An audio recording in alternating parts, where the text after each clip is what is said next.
Assalomu alaykum aziz do'stlar. Hozir sizlarga Bekzod Chidirov degan hozirgi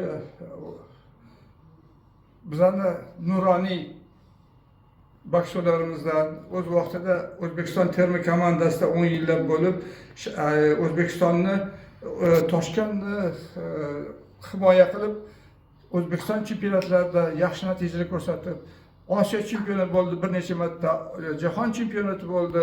Bundan tashqari olimpiadada qatnashib, O'zbekiston boksini butun dunyoga mashhur qilishga o'zini hissasi qo'shgan. Shuning uchun Bekzod Chidirov boksda o'zini o'rni bor, o'zini haligi qilgan xizmatlari bor. Shuning uchun Bekzod Chidirov hech qachon boks muxlislari esdan chiqarmaydi.